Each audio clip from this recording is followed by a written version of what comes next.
wife and myself, we have two little boys. We moved from Colorado a year and a half ago. And since moving, a little over a year and a half ago, we learned two very important things. First is that you don't want to move to the desert in the middle of the summertime. But I find that it's actually like a common phenomenon. Did anybody move here in the summertime? Look. So it's it happens. So number one, don't move here in the summertime. I still remember moving everything out of our trailer in the middle of July, and it was 113-degree weather, thinking, A, let's do this as fast as we can, and B, what did we get ourselves into? Did we make the right decision? The second thing we learned pretty quickly was that the seasons are very different here. Now, I don't know if you've heard, often I think Phoenicians joke that we have two seasons here. We have like summer and winter, or we have hot and beautiful. So right now we're in the beautiful time of that year, which is absolutely amazing. October, the first year we moved here, it was July, and that October, I remember walking out, and the grass was brown, like it does in October, and then I began to see these little green shoots come out. I'm like, what the heck is going? We live in an apartment complex, so I was like, what's going on? And then my friend told me it's called winter grass, which to me, it was like, what? That was like an oxymoron. Those two things don't go together, like winter and snow and cold and ice, but winter and grass. And then so our grass started to turn green, which kind of threw us off a little bit. And then I have a picture here, but this was actually taken this last year. But September in Colorado, which where we moved from, was our favorite time of the year. It's fall. The air turns crisp, and the leaves start changing. You can go up into the mountains, and there's aspens. It's beautiful. And so here we're expecting that coming August, September, and it didn't happen. So we're like, okay, so October came, and it still didn't happen. And so by early November, no joke, we were like, maybe the leaves just don't turn here, because for whatever reason, maybe they just don't turn in the desert. Well, this was actually recently taken December 9th, right outside my son's school. And I took it to take more of the picture of the leaves. The two kids on the bottom are kind of dark, so you can't see them very well. But for us, I was like, December 9th, this is so crazy for us. And in the background, there's still leaves that are green there. So for us, it was disorienting because fall doesn't feel like it hits until December. And that's all through the month of December. And so it's disorienting for us. And so what we realize is that seasons act as markers in our life. And so I'm sure any of you, if you've moved here from somewhere else or you moved somewhere else, you kind of realize that from one geographic area to another, that seasons can kind of throw you off or disorient you a little bit. So we just went through the season of Advent that climaxed in Christmas. Now we're transitioning to kind of a New Year's season, and so we're all reflecting back on 2015 and, of course, making New Year's resolutions. Anybody want to raise their hand and say they've made any New Year's resolutions? There's only a couple. No one else wants to raise their hand? Okay, only a couple New Year's resolutions in the house here this morning. But it's a time where we reflect back and we look back on the last year. And so this morning, I kind of wanted to take a moment and reflect back on 2015. Specifically, the major tragedies that happened in our nation. And we're going to just actually start from this last summer. So beginning in June, if you recall, in Charleston, South Carolina, there was a massive shooting at an AME church that killed 9 people. And then the following month, in July, there was another shooting in Chattanooga, Tennessee, that killed 5 people.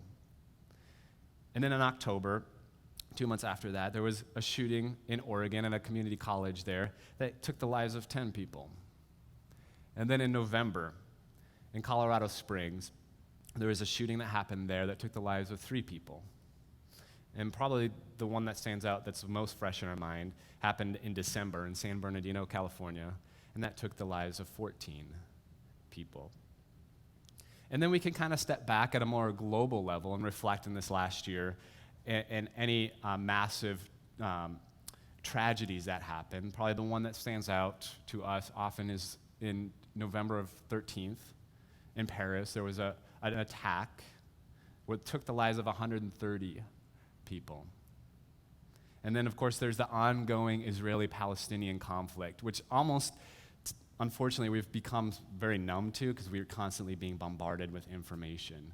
And on that, my spiritual director, who I meet with from time to time, actually took a trip there, and afterwards said it was just absolutely devastating to see and to experience the people and what they're going through and walking through on a weekly and daily basis. And then, of course, there's the Syrian tragedy, internal conflict, 4.3 roughly million people, refugees. There's 6.6 million internal refugees, people looking for homes, and half of those are children. So there's 3.3 million people inside that are looking for places to live. And so this last year, for one reason or another, these things kind of began to weigh more heavily upon me than they have in the past. And that might be, maybe it's a good thing in that I'm slowly maturing and getting older, but I think it's also, part of it is technology, I think, in that we don't read about it like a week later, or even often the next day. We often read about it just minutes after it happened, or we hear about it on the radio. So I remembered the San Bernardino shootings, which is just a couple towns down from where my seminary is located. I'll be there in a week. And I remember getting something on Facebook and then exploring it online and then looking at Twitter and getting minute-by-minute updates. And then I was on my way to pick up my son from school and listening to NPR, and it was continual. It's like, oh, now they found the SUV. So now they're searching for the SUV. And now there's 2 people down, and they might be searching for a third person. So it's almost like we're experiencing this together in a way that's very different than if we were there, but yet it still weighs upon us, I think, in different ways. So the question that comes up for me is, what is needed in the world, especially in this next year, 2016, in a world that often seems so ravaged by violence? In 1962, there was a man by the name of Martin Luther King Jr. Familiar with him? Pretty well known. He traveled at that time to the most racially segregated city in America, Birmingham, Alabama. It was so segregated that not only did they had placards above all drinking fountains, bathrooms, swimming pools, designating colored or whites only. It's fascinating for me to think this is a little over 50 years ago, not that long, in our nation. And so he visited Birmingham for about a week. In interesting fact, it was so segregated that they banned a children's book from all libraries and stores because on the front of that children's book, it had white sheep and black sheep together. So it was banned from selling at all the stores and libraries. So here's Dr. King. He's there for a week-long conference, and he's speaking at a church, and the church is packed. In fact, it's overfilled. So there's people outside trying to listen in. And as he's beginning to wrap up, there's a white gentleman that gets up and starts walking up towards him. And so he's trying to concentrate on what he's saying. And then as that white gentleman gets up, he says, in reflecting, he's like, that's when I saw the hate in his eyes. And that white man just got up, shoved Dr. King, and started beating him in front of everyone else. Well, of course, the whole place erupted. They rushed up front and violently scraped him off and began to drag him outside. And there were screams of, kill him, beat him, lynch him, began to erupt around the crowds. And suddenly a voice from the front boomed out, stop. And the place fell silent as everybody began to see and their eyes glued onto Dr. King, who began to walk towards them and that man. And when he got there, he put his arm around that man who had just beat him, and he said, what would you like us to do? Kill him? This is not our movement. Our movement is to know him. Yes, even people just like him. And so in a world that can seem chaotic, sometimes filled with violence, I think we need people more like that, who don't respond out of a place of anger, whatever emotion, but who can generate a centered place of love and compassion and respond through that. And so that's what we're going to talk about today, is actually compassion, and more specifically, cultivating compassion. And as we do, I might have a slide, I forget. I read this recently over my break from school and from some of life, I guess. This book is called Practicing Compassion, and it was written by one of my professors, actually. Frank Rogers, he wrote this book, but he also co-founded and co-directed the Center for Engaged Compassion. And they travel all around the U.S. at times and in parts of the world, places like Africa, and work in volatile, violent situations and how to bring about compassion on both sides. How can we bring about peace through compassion? And so I just wanted to mention this book and say some of this sermon was drawn from that. And also if you find or you're interested in more learning about compassion, or this gives very practical guides on how to cultivate compassion in your own life in certain situations as well. So that might be a resource for you. So today I wanted to talk about compassion, what compassion is very briefly, and then kind of first two steps that we can take to cultivate compassion in our own life. But as we begin, let's start in Scripture. Specifically, we're going to look at the Gospels. Often, compassion isn't the first thing you think of when you think of the Gospels, but it's actually throughout the Gospels. And so we're going to look at it, just kind of a cursory overview as we read through different Gospel stories found in the book of Matthew. So if you would read along with me, the first one is Matthew 9:36, and it says this: "When Jesus saw the crowds, he had compassion for them, because they were harassed and helpless, like sheep without a shepherd." The second verse, found in Matthew 14:14, says, "When Jesus went ashore, he saw a great crowd, and he had compassion for them and cured their sick." Then in Matthew 15, verse 32, it says this: "Then Jesus called his disciples to him and said, 'I have compassion for the crowd, because they have been with me now for 3 days and have nothing to eat, and I do not want to send them away hungry, for they might faint along the way.'" Then Matthew chapter 20, starting in verse 29, says, "As they were leaving Jericho, a large crowd followed him. There were 2 blind men sitting by the roadside. When they heard that Jesus was passing by, they shouted, 'Lord, have mercy on us, Son of David.' The crowd sternly ordered them to be quiet, but they shouted even more loudly, 'Have mercy on us, Son of David.' Jesus stood still and called them, saying, 'What do you want me to do for you?' They said to him, 'Lord, let our eyes be opened.' Moved with compassion, Jesus touched their eyes, and immediately they regained their sight and followed him." Moved with compassion. So the first thing that we can draw from those is that compassion moves us to action. So compassion isn't passivity. It's not a warm, fluffy feeling you get when you look at a little puppy or a newborn baby and you're holding them in your arms. Compassion actually means to suffer with. And so time and time again, we read throughout the Gospels that Jesus was going about one thing or another, noticed something, and moved with compassion, did something, took action.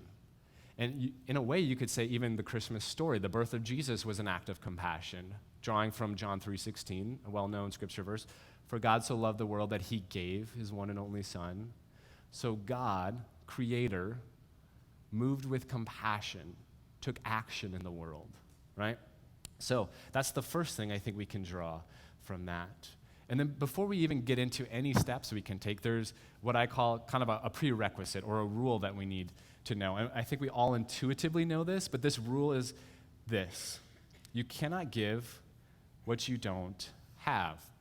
So on a very physical, practical level, I cannot give each of you guys $10,000 this morning. Sorry to disappoint, but I don't have $10,000 to give you, right? So it's very practical. That makes sense. But also, I think internally, spiritually, if we don't have love, compassion, it's not there to give. So that's kind of a rule, a prerequisite in order for us to take the first 2 steps. But the good news is that I think is the essence of the gospel message, isn't it? That we are loved by God. Taking from a quote, again from the book, Practicing Compassion, here, Dr. Rogers, he writes the following: "To give love, we have to know love. To be moved by the suffering or joy of another, our own suffering must be seen, and our joy the object of someone's delight. Our suffering must be seen and our joy the object of someone's delight. And yet we must receive love in order to give love. And I think that's the essence of the gospel. And here's a story to sort of illustrate that. There was a young student in college, and he was on break, and he boarded a bus. And as he was getting on the bus, he sat down next to a middle-aged man who seemed preoccupied, staring out the window, giving those like subtle hints, like, I don't want to talk. I'm just going to look out the window. So he sat down next to him. And through the bus ride, 2/3 of the way through, a few hours, he noticed that the man was becoming more fidgety. So he'd look out the window, and then he'd look down. He'd kind of fidget a little bit and breathe, kind of just light. And then he'd look out the window. And so the student approached him. He said, "Hey, is everything okay?" And the man was slow in responding and a little hesitant, but eventually said, "Well, actually, no, I'm really stressed out right now." And then he proceeded to tell him a little bit of his story. He said, 20 years ago, I made an awful mistake. I went out and I was drinking. And then I got behind the wheel of a car. Did I get that right? I was thinking like car of a wheel, which wouldn't come out right. The wheel of a car. And I drove, and I ended up hitting someone. And I killed them. And through that experience, I got sentenced to 20 years in prison. And I felt so much shame in my life, and I couldn't bear to tell my parents everything that had happened. And so I wrote them a letter, just saying I did something awful. I feel so much shame in my life. I'm going away for a while, and you won't see me for a long time. And he sent that letter off. Didn't tell him where, so he went to prison for 20 years. And he said, as he knew that he was going to be released, he thought, where can I go? Do I have a place? Do I know anybody? And he realized, I don't have anybody now. 20 years in prison, right? He's like, I have my parents, maybe. And so what he did is he wrote them a letter. And he explained what had happened. He said, I got drunk, I hit someone, I went away to prison for 20 years. And then he said, I felt nothing but shame these last 20 years.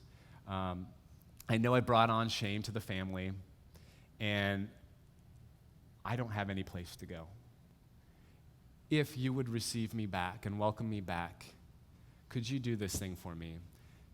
Could you tie a ribbon, a yellow ribbon, outside the tree by the house I grew up, by the oak tree? And that way I'll know, when I drive past, I'll know that, yes, I'm welcome back here. And then if I don't see a yellow ribbon, then I'll know, okay, I'll keep moving and figure something else out, I guess. And so obviously he's wanting to spare that embarrassment and that shame of trying to have a face-to-face interaction and feel rejection all over again. And so he's sitting there now telling the student, and he's saying, I can't bear to look out the window anymore. I'm trying, I'm growing anxious, and it's been 20 plus years. And so the student suggested, well, why don't we switch spots? And so they did. They switched spots, and the student looked out the window now. And, of course, very focused, not wanting to miss the tree. That would be bad. Oops. So every house and every tree that passed, staring out there, growing more anxious by the moment. And, of course, the middle-aged man staring at the floor, growing more anxious by moment. What if, when suddenly the student yells, you've got to see this. And so the man, his eyes catch out, he looks out the window, and he sees not a single ribbon tied around that tree, but he sees hundreds of yellow ribbons tied all over that tree. As if to say, you're always welcome here, and that you're always loved. And I think that story illustrates the gospel. What I would say, the point, the essence of the gospel, is that a God who's saying to us time and time again, you are always welcome here, and you are always loved. So, once we understand that rule that we cannot give what we don't have, which I think, again, is the essence and the core of the gospel, there's 2 steps we can take in cultivating compassion. I believe compassion is like a muscle, right? And so you can kind of grow your muscles by working it out. Compassion, I think, can be grown in our lives. We can, I think, become more compassionate people. So how do we do that? The first step I put down here was step 1, cultivate a daily openness to receiving God's compassion. So when the sun comes up in the morning and you are a flower, to simply receive the light, what do? You open yourself up. That's your single job. You don't work at receiving the light. It's not like if you're a really, really good flower, then maybe you can receive the light. Or if you're the most beautiful flower or the best flower, you simply open yourself up.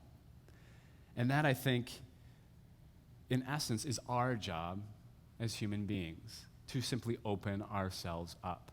So if God exists, and God is love, as the Christian scriptures teach us, then it would make sense that God desires to pour out this love and compassion to all people. So then it's just a matter of opening ourselves up, which it sounds simple, but at times is very, very difficult, isn't it? We're so busy, so preoccupied, we forget everything else, and then we wonder, where's God? I don't sense God, I don't feel God. So what does it mean to open yourself up? I think it can mean a number of different things, and it can mean different things for all of us. A good place to start might be to ask, where do you experience God's love and compassion and presence the most? And kind of start there. Here's what it has meant for my life, and maybe it's helpful for you, or maybe it's not, but either way, I'm going to tell the story anyways. So I grew up in the church. I grew up with an understanding of prayer that was always acting or doing. What I would call now petitionary prayer or intercessory prayer. So where you're always asking God to move in the lives of other people, to move in the lives of yourself. So it would be, God, would you help Joe with this health problem? God, would you help Aunt Sue with this health problem? God, would you help me? I really need help dealing with this person. Would you help me in this area of my life? And so it was always asking, right? I don't mean to diminish that. I think that God works through our prayers in very powerful ways. But about a year and a half ago, I discovered something else. And actually, Sam Harris mentioned it on the video, contemplative spirituality. It was going through one of my classes in seminary, and it was a spiritual practice class. And contemplative spirituality, drawing from that tradition, contemplative prayer is more along the lines of meditation than what a lot of people think of when they think of prayer, which is like asking God. If that makes sense. So, very simply, I think contemplative prayer just means opening yourself up. And some people suggest 20 minutes 2 times a day. For me, I usually just do a couple minutes, and I try to do it several times a day. Is this going on and off? Can you guys hear me? Okay. What it means for me is that in the mornings, around noon or in the evenings, before I wake up or right when I'm going to sleep, it's simply, you can be laying down or sitting, closing your eyes, and trying to let any thoughts just be out there for a moment. And you just simply imagine yourself opening yourself up to receiving. And you breathe deep, and you stay in that present moment. And that's all it is. So it's very antithetical or antithetical isn't the word, I don't know what the word is, but it's very different than what we're used to. I'm struggling this morning. It's very different when what we're used to, where we're trying to do more. If I am better, right? It's pretty much saying, I am here. God's love and compassion is being poured out. How do I receive it here and now? And starting our days off that way, ending our days off that way. But for some of you, it might be something different. Maybe it's just getting a cup of coffee and going and sitting somewhere, and just enjoying that coffee. And you might not realize you're doing it. You're not praying. You're not trying to intercede. You're not reading scripture. You're not doing what often seems religious, but you're just sitting in that moment. And you realize that's a very important part of your life, your spiritual disciplines. So maybe you already do it, you don't know it. But there's ways to implement that. It's very easy. It's simple, isn't it? It's not complicated. So that could be one way of doing it. But other ways, think of other ways, cultivate an openness to receiving God's love and compassion in your life. Then there's the second step. The second step is cultivate self-compassion, which now is very counterintuitive, I think, to a lot of us. Because isn't Christianity all about everyone else? I mean, we're supposed to love and have compassion for the world. And so self-compassion seems narcissistic, seems selfish. When I first heard this, that's the words that I thought, like, oh, that's weird. Self-compassion, self-love, like I want to love others, not myself. I was going through a time in my life, actually much of my life, where I noticed that I wasn't very self-compassionate. And actually, If we want to get that video prepped, there's a video here. Instead of being self-compassionate, I often felt much like the video shows here. So I bet you did not wake up this morning expecting to watch Liar, Liar as you came to church.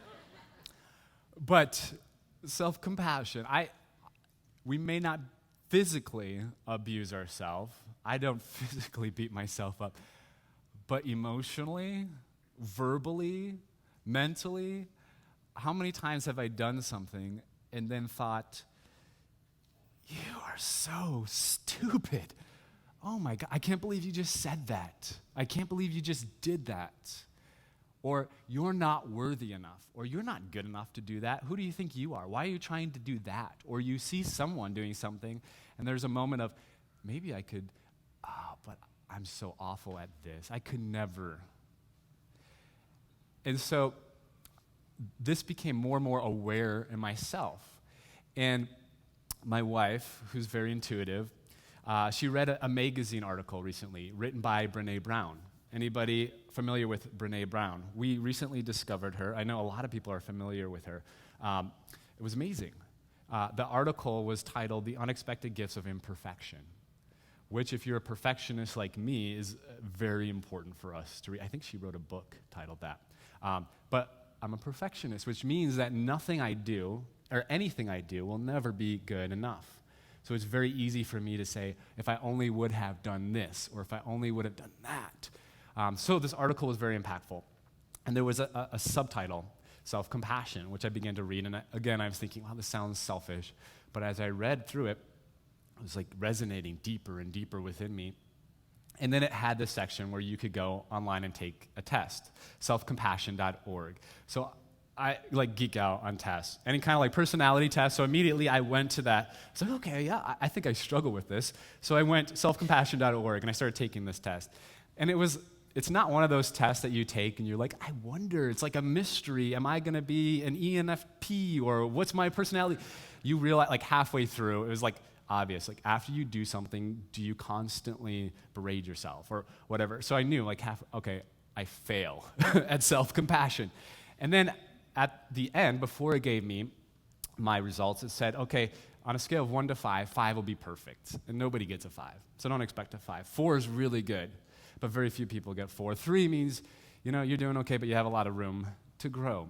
And then I got my results, which was a 1.2, which, if you're using self-compassion, you would say, it leaves me a lot of room to grow.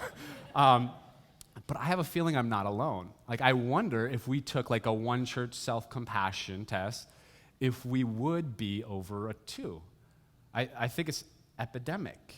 In fact, here's a quote, and you can read along on the screen. It's from Practicing Compassion.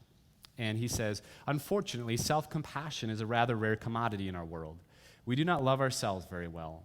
Self-loathing, self-disgust, and self-castigation are obscenely epidemic.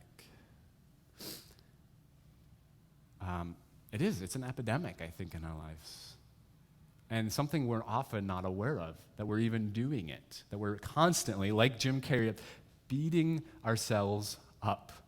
I define self-compassion, taking from this book and others, simply as one way to define it would be as non-judgmental awareness of your emotions and your actions. Or another way would be extending the same love and compassion you would want others to extend to you. You're extending that same love and compassion to yourself. But when I say non-judgmental awareness of your emotions and actions, one aspect of this is emotions. So we may never be in a mass shooting, hopefully not. We may never be involved in a situation like Dr. King was involved in. But every single day, we're faced constantly with interactions with our kids, with our spouses or loved ones, our parents, those close to us, our bosses, our colleagues, and they often spur emotions within us.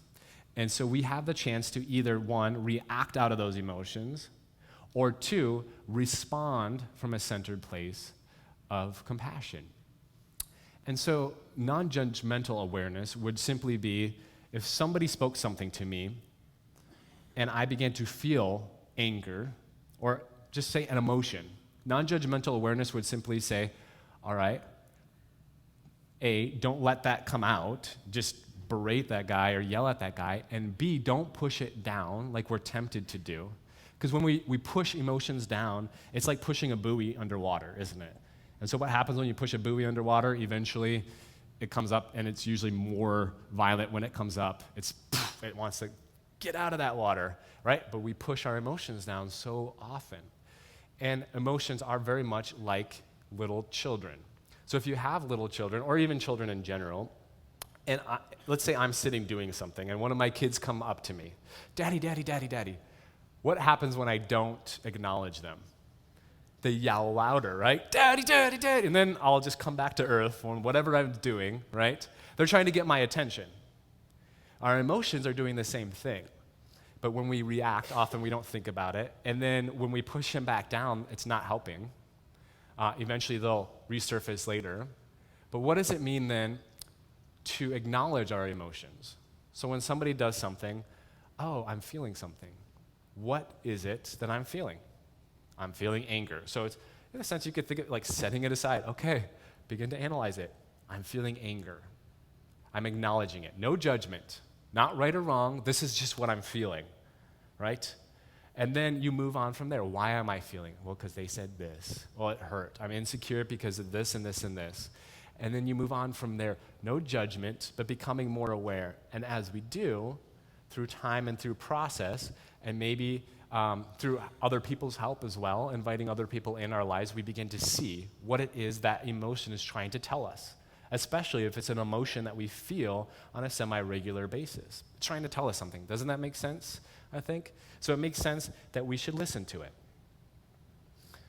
So lastly, before we close, one more quote from Frank Rogers. He says, "Out of the abundance of such self-compassion, we are able to have genuine compassion for others."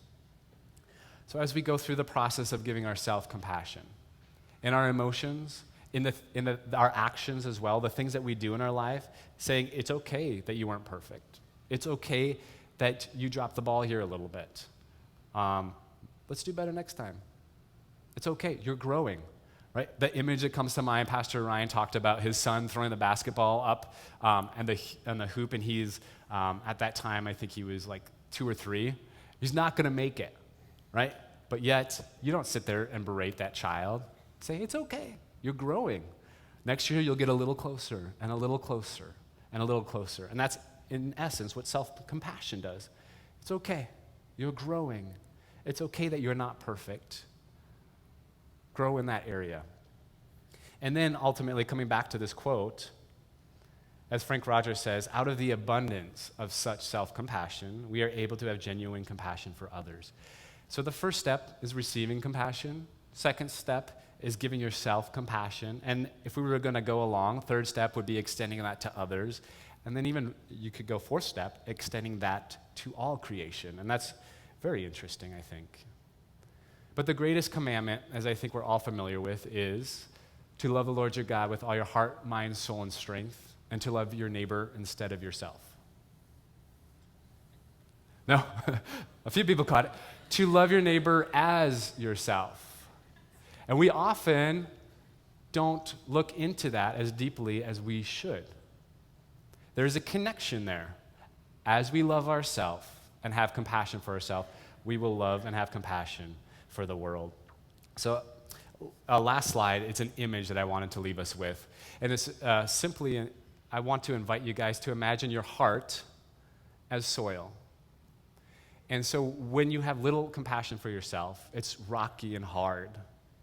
And then when you go through life and you receive the gifts of love and compassion from God through others in all kinds of different ways, those seeds have little chance to grow down deep. And if they do, it's they struggle. It's difficult. But as we cultivate self-compassion, it's tilling up that soil of our heart, making it softer and softer and softer, making ourselves a softer and more compassionate person. Then when we receive compassion from others, from God, from life, those seeds have a chance to grow down deep. And eventually, through process, the tree will begin to grow and extend towards others in a more natural way, But the process is receiving unfertile soil, and then it will naturally grow towards others.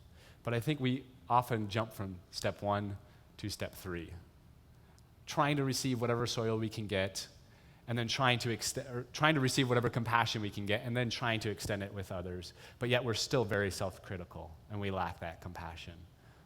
So that's my hope today as we close.